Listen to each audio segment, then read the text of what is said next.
दोस्तों ये मेरे इंटरव्यू सीरीज की चौथी वीडियो है और आज की वीडियो में बात कर रहा हूँ मैं ओम्स लॉ की। प्लीज़ वीडियो को पूरा वॉच करना। आपने बहुत सारी वीडियो यूट्यूब में देखी हैं ओम्स लॉ को लेकर के, लेकिन आज की वीडियो में आपको ओम्स लॉ के बारे में ऐसे सिखा दूंगा कि आज के बाद आपको कोई वीडियो देखने की ज़रूरत नहीं पड़ेगी। लेकिन आप वीडियो को बीच में छोड़कर मत जाइएगा, पूरा कम्प्लीटली वॉच करना।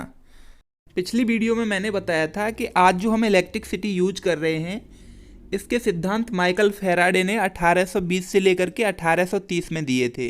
उसी टाइम एक जर्मन के प्रोफेसर थे जिनका नाम था जॉर्ज साइमन ओम, जिन्होंने 1827 में ओम का नियम दिया। ओम का नियम बेसिकली हमें करंट, वोल्टेज और रेजिस्टेंस के बीच के रिलेशनशिप को बताता है कि इसके बीच क्या संबंध है। अगर मैं बात करूं इसकी डेफिनेशन की तो मैं कह सकता हूं कि किसी भी प्रतिरोधक के सिरों के बीच उत्पन्न विभवांतर उसमें बहने वाली धारा के समानुपाती प्रोपोर्शनल होता है तथा रेजिस्टेंस के व्युत्क्रमानुपाती अनप्रोपोर्शनल होता है। लेकिन एक कंडीशन है इसकी कि अगर रेजिस्टेंस के ताप में कोई परिवर्तन ना किया जाए तब यह रूल फॉलो होगा। पहले हम एक एग्जाम्पल के जरिए ये फॉर्मूला समझ लेते हैं कि B=IR कैसे होता है। आपको कुछ ऐसे समझना है कि हमारे घर की छत पर एक पानी की टंकी रखी है जो पावर सोर्स है, और जो पाइपलाइन हमारी वॉशरूम तक आई है ये कंडक्टर है, और वॉशरूम में जो टोंटी लगी हुई है वो रेजिस्टेंस है। अब हमारा ओम का नियम क्या कहता है कि एक सिरे से दूसरे सिरे तक, जो हमारा छत पे एक सिरा है पाइप का, उस सिरे से लेकर के वॉशरूम में टोंटी वाले सिरे तक, उसमें उत्पन्न विभवांतर और उसमें बहने वाली धारा के समानुपाती होता है। उसमें बहने वाली धारा हमारा पानी हो गया। अगर हम पावर सोर्स बढ़ाएंगे तो पानी तेज निकलेगा, अगर हम वोल्टेज बढ़ाएंगे तो करंट भी बढ़ेगा। अगर हम यहाँ इस टोंटी पे, जो पाइप पे टोंटी लगी हुई है हमारी, इस टोंटी को हम टाइट कर दें धीरे धीरे, अब हमने क्या किया, रेजिस्टेंस बढ़ा दिया। हम जैसे ही रेजिस्टेंस बढ़ाएंगे हमारा पावर सोर्स से फोर्स तो उतना ही लग रहा है, लेकिन हमारा करंट कम हो जाएगा, हमारा जो पानी है वो बहना कम हो जाएगा।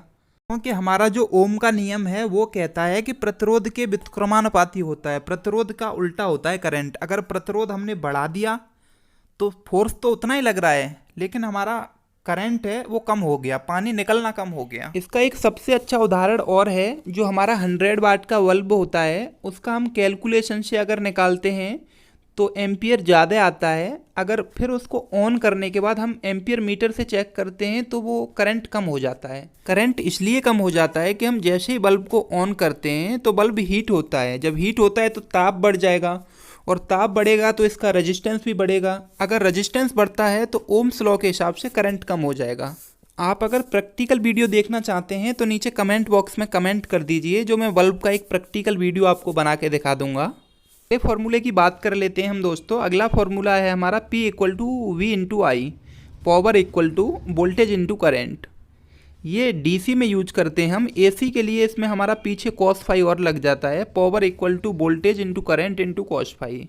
इस फॉर्मूले को समझने के लिए हम कुछ ऐसे समझते हैं कि हमारे पास एक 1000 वाट का हीटर है जिसको हमें 100 वोल्ट सप्लाई से कनेक्ट कर दिया। 100 वोल्ट जापान का स्टैंडर्ड है, और भी अदर कंट्रियों का अलग अलग स्टैंडर्ड है। अपने भारत का 230 वोल्टेज सिंगल फेस स्टैंडर्ड है और 415 वोल्ट 3 फेस स्टैंडर्ड है। तो हमने क्या किया कि 1000 वाट के हीटर को और 100 वोल्ट से कनेक्ट कर दिया। जब इसको हमने कैलकुलेट किया तो करंट निकल के आया 10 एम्पियर। अब हमने क्या किया, इसका वोल्टेज बढ़ा दिया, 100 वोल्ट की जगह 230 वोल्टेज कर दिया। हमारी पावर उतनी ही है, 1000 वाट ही है। अब हमारा जो करंट निकल के आया वो निकल के आ गया 4.34 एम्पियर। कैलकुलेशन के बाद हमें पता लग गया कि यहाँ पे भी हमारा ओम्स लॉ फॉलो हो रहा है, क्योंकि ओम्स लॉ में लिखा है बहने वाली धारा के समानुपाती होता है।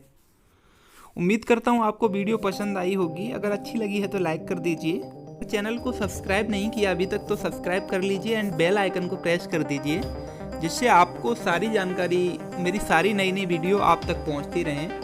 मैं होटल में MST हूँ और मैं MST से रिलेटेड सारी नॉलेज आपके साथ शेयर करूँगा।